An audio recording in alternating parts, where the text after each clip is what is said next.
कहानी के शुरू में हमें एक वीरान दुनिया दिखाई जाती है। दुनिया के बहुत से लोग किसी वबा की वजह से मर चुके हैं। जिस इन्फेक्शन ने इंसानों को मारा था, जानवरों पर उस इन्फेक्शन का कोई असर नहीं था। अब सड़कों पे ट्रैफिक नहीं रही थी, फैक्ट्रीज बंद हो गई थी। काफी अरसे तक पोल्यूशन न होने की वजह से नेचर ने अर्थ को दोबारा से जिंदा कर दिया था। हर तरफ हरियाली फैलने लगी थी, इसीलिए जानवर इस एनवायरनमेंट में बहुत ही आराम से जिंदगी गुजार रहे थे। और वही कुछ लोग इस अर्थ पर अब जिंदा है जो सर्वाइवल जानते हैं। चंद इंसानों में से हम एक इंसान एडी को भी देखते हैं। वो बचपन से ही अपनी मॉम के साथ रहता था, पर वबा की वजह से उसकी मॉम भी मर गई और वो सर्वाइव इसलिए कर पाया क्योंकि उसके अंकल बचपन से ही उसे सर्वाइवल वाली बुक्स भेजा करते थे और उन किताबों की वजह से ही आज एडी सर्वाइव कर पा रहा है।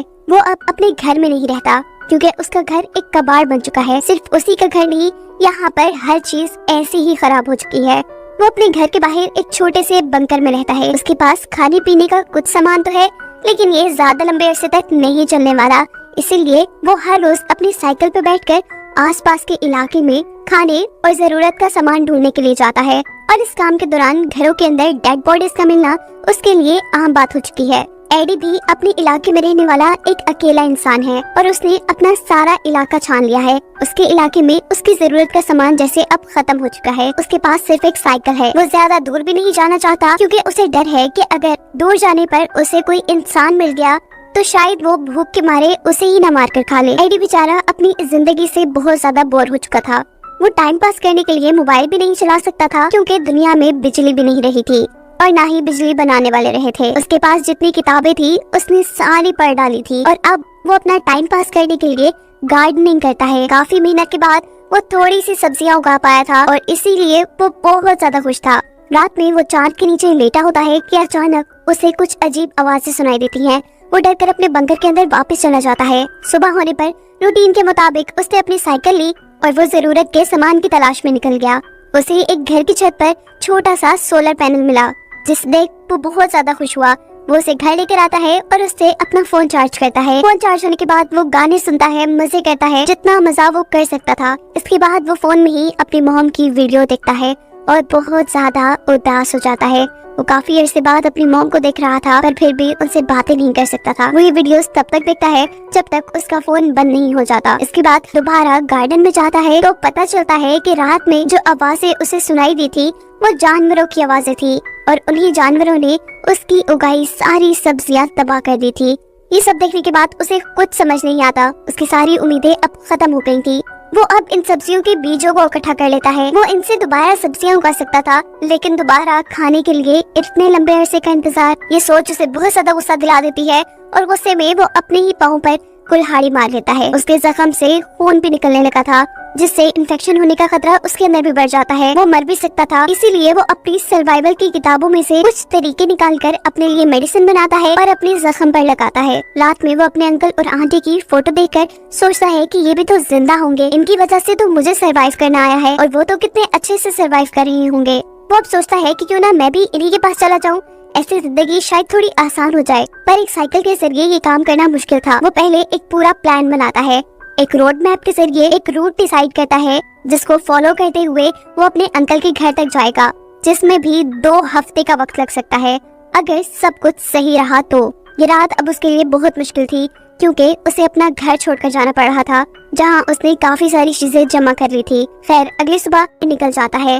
वो सुबह से शाम तक साइकिल चलाता था। रात होने पर टैंक लगाकर सो जाया करता था और जो उसके पास खाने पीने की चीजें थी उनका वो रास्ते में इस्तेमाल कर रहा था। और अच्छी बात ये थी कि अगर एडी को रास्ते में कोई बिल्डिंग मिल जाती थी तो कुछ चीजों का इंतजाम तो वहाँ से भी हो जाता था। एक हफ्ते तक तो सब कुछ ठीक था, लेकिन एक रात जब वो सोकर उठता है तो देखता है कि हिरन उसका सारा पानी बर्बाद कर चुकी है। साथ ही उसका सोलर चार्जर भी हिरन ने तोड़ दिया है, जिसकी मदद से वो अपना फोन चार्ज कर पाता था। ये देखकर उसे इतना गुस्सा आता है कि वो अपनी पिस्टल की सारी गोलियां फजूल में चला देता है, जिसके बाद वो खूब पछताता है कि ये उसने क्या कर दिया। वो आगे बढ़ता रहा और रास्ते में उसे एक रिवर मिली, जिसे देखकर वो बहुत ज्यादा खुश होता है क्योंकि पानी का इंतजाम तो दोबारा से हो चुका था। पानी इकट्ठा करने के बाद वो वहाँ से निकला और एक कच्चे रास्ते के ऊपर चढ़ गया। साइकिल वो तेज चला रहा था। अचानक उसकी साइकिल डगमगाकर एक गड्ढे में गिर जाती है। ये गड्ढा कुछ चीजों से ढका हुआ था, जिसका साफ मतलब ये था कि किसी ने ये ट्रैप बनाया था। वो इस गड्ढे से बाहर निकलने की भी कोशिश करता है पर नाकाम रहता है। उसने बहुत से फायर क्रैकर जलाए कि कोई तो उन्हें देखकर उसकी मदद के लिए आएगा, लेकिन कोई नहीं आया। सुबह होने पर वो नोटिस करता है कि कोई उसे देख रहा है। एडी बगैर कुछ सोचे समझे उसके ऊपर गोली चला देता है। यहाँ जो इंसान थी वो एक लड़की थी और वो एडी की गोली से बच भी गई थी।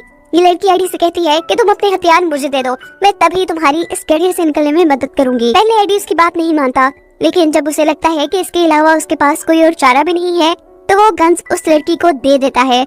लेकिन वो इतना बेवकूफ नहीं है कि गोलियों के साथ उस लड़की को गन दे और वो लड़की उसे मार दे। 10 लेने के बाद ये लड़की एवा एडी से कहती है कि तुम साबित करो कि तुम इन्फेक्टेड इंसान नहीं हो। इस बात पर एडी अपनी शर्ट ऊपर करके उसे दिखाता है। उसकी बॉडी पे कोई निशान नहीं था जो इन्फेक्शन की वजह से हो। एवा भी उसे अपनी बॉडी दिखाकर तसल्ली करती है कि उसे भी किसी तरह की कोई इन्फेक्शन नहीं है। एवा एडी को अब गड्ढे से बाहर निकाल लेती है और उसे गोलियां देने को कहती है, लेकिन एडी इनकार कर देता है। ये लोग सो जाती हैं और अगली सुबह जब एडी उठता है तो एवा ने उसके गले पे चाकू रखा हुआ था। वो उससे गोलियों के बारे में पूछ रही थी। एडी जैसे ही उसे गोलियों का बताता है तो वो गोलियां गन में डालकर वहाँ से भाग जाती है। एडी को समझ नहीं आ रहा था कि एवा ने ऐसा क्यों किया। अचानक ही उसे 3 इंसानों की आवाज आती है। समझ आ जाता है कि एवा इन्हीं इंसानों से बचकर भागी थी। इन तीनों आदमियों के पास हथियार थे और ये तीनों ही काफी जालिम लग रहे थे। इनसे बचने के लिए एडी घास के अंदर छुप जाता है, जबकि दूसरी तरफ एवा दरख्त के ऊपर चढ़ी हुई थी। उसने इन तीनों के ऊपर गन दानी हुई थी, जबकि इन लोगों को यहाँ पर एडी का कैंप नजर आ गया था। ये लोग पता चलाना चाहते थे कि आखिर इस कैंप में कौन रहा होगा। एडी सोचता है कि इस कैंप के मालिक का पता चलाते चलाते ये लोग सामने दरख्त पर बैठी एवा तक पहुंच जाएंगे। उसकी जान को खतरा हो जाएगा, इसलिए वो जल्दी से कुछ फूलों के जरिए अपने जिस्म पर इन्फेक्शन जैसे निशान बनाता है और ऐसी जगह जाकर लेट जाता है जहाँ से उन्हें वो नजर आए। ये लोग जब उसके करीब आते हैं तो उन्हें लगता है कि एडी इन्फेक्शन की वजह से मर चुका है। यानी एडी का प्लान वर्क कर गया था। अब क्योंकि इन आदमियों को कैंप के बारे में पता चल चुका था, इसीलिए ये लोग वहाँ से चले गए। एडी और एवा ने दोबारा अपना कैंप लगाया और यहाँ एडी को पता चला कि एवा प्रेग्नेंट है। वो एवा से उसके हस्बैंड के बारे में पूछता है, जिस पर वो बताती है कि वो मर गया। ये लोग उन आदमियों से बचने के लिए खंडर में छुप जाते हैं, जबकि वो आदमी इन लोगों का खाना खा रहे थे। एडी दूर कहीं से जाकर 2 साइकिल्स का इंतजाम करके लाता है और उसने फैसला किया था कि अब वो एवा को भी अपने साथ लेकर जाएगा। आधा सफर एडी तय कर चुका था। अब अंकल के पास जाने में उन्हें सिर्फ 1 ही हफ्ता लगना था, लेकिन एवा उसके साथ जाने को तैयार नहीं थी, क्योंकि उसके मुताबिक एडी के अंकल जिस एरिया में रहते थे वो एरिया बिल्कुल सेफ नहीं था। लेकिन एडी को तो अपने अंकल पर पूरा भरोसा था। वो एवा से कहता है कि अगर तुमने नहीं मेरे साथ चलना तो कोई बात नहीं, लेकिन मैं जरूर जाऊंगा। अब एवा के पास क्योंकि कोई दूसरा ऑप्शन नहीं था, वो भी मान गई। ये दोनों निकल पड़ते हैं। एवा को साइकिल चलानी अच्छे से नहीं आती थी, इसीलिए उनको काफी टाइम लग रहा था, लेकिन एडी ने उसका पूरा साथ दिया। अब इनकी रूटीन ये चल रही थी कि ये पूरा दिन साइकिल चलाते थे, थोड़ा बहुत शिकार करते थे और रात में अपने शिकार को पकाकर खा जाया करते थे, क्योंकि पहले जो खाना उनके पास था वो तो उन 3 लुटेरों ने इनसे लूट लिया था। लेकिन एडी अभी भी खुश था, क्योंकि एटलीस्ट उसे एवा की शक्ल में एक साथी तो मिल गई थी। एडी एवा को पसंद करने लगा था, इसीलिए उसे अब सब कुछ काफी खूबसूरत लग रहा था। पर वो इस बात से अनजान था कि वो 3 बुरे आदमी अभी भी इनके पीछे पड़े हुए थे। एडी एवा का बहुत ख्याल रख रहा था, इसीलिए एवा को भी एडी पसंद आने लगा था। रास्ते में एवा और एडी को एक तालाब मिलता है। एडी तालाब में स्विमिंग के लिए जंप कर देता है। वो जब स्विमिंग करके बाहर निकलता है तो सामने उसे अपने पीछे पड़े 3 आदमियों का एक साथी नजर आता है, जो उससे एवा के बारे में पूछते हुए कहता है कि हमें तुमसे कोई लेना देना नहीं, तुम हमें सिर्फ एवा का बता दो और एवा को हमारे हवाले कर दो। हम एवा को नहीं मारेंगे, क्योंकि एवा इनके लिए एक रिसोर्स की तरह काम कर रही है। एवा का जो बेबी पैदा होगा उन्हें ये खा लेंगे। एडी अब ये बात समझ चुका था कि एवा इन्हीं लोगों से बचकर भाग रही थी, क्योंकि ये एवा के साथ जुल्म करते थे। वो आदमी दोबारा एडी से बात करता है और कहता है कि अगर तुम्हें जान प्यारी है तो तुम एवा को छोड़ दो, वरना हम तुम्हें मार देंगे, क्योंकि सर्वाइवल के खेल में कंपटीशन तो होता ही नहीं। इतनी बुरी बातों के बावजूद भी एडी नहीं डरता। वो एवा को लेकर अपनी मंजिल की तरफ बढ़ता रहता है और फाइनली कुछ दिन के सफर के बाद वो लोग अपने अंकल के घर पहुंच जाते हैं।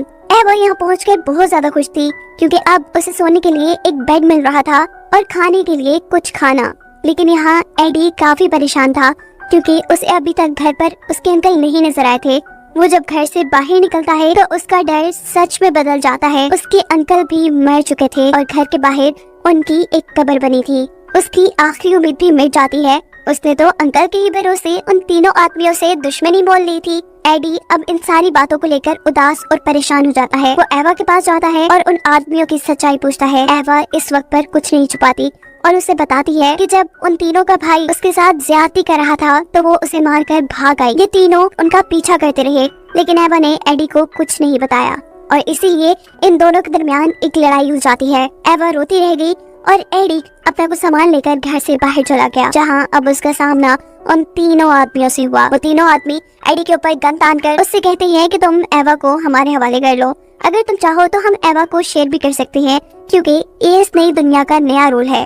पर एडी इनके गंदे इरादों में नहीं मिलना चाहता था। वो अपनी जान बचाने के लिए यहाँ से भागता है और भागने से पहले हवा में एक गोली चला देता है ताकि एवा जाग जाए और अपनी जान बचा ले। यहाँ एडी जो भागने की कोशिश कर रहा था, एक आदमी उसे पकड़ लेता है और इससे पहले कि वो एडी को मार देता, पीछे से कोई आकर इस आदमी को ही मार देता है।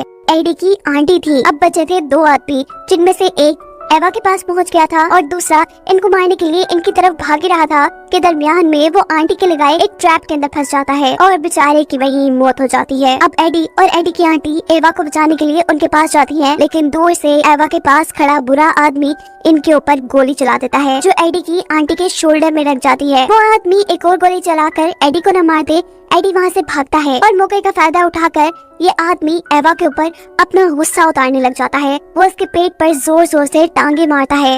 एडी जो छुपा हुआ ये सब कुछ देख रहा था, वो अब थोड़ा सा शोर मचाकर इस बुरे आदमी का ध्यान भटकाता है और मौका पाते ही एवा पीछे से एक तीर मारकर इस आदमी का कत्ल कर देती है। फाइनली सारा खतरा इनके ऊपर से खत्म हो जाता है और ऐसे एडी, एवा और उनकी आंटी एक फैमिली बनकर एक साथ रहना शुरू कर देते हैं और ये कहानी यहीं पर खत्म हो जाती है।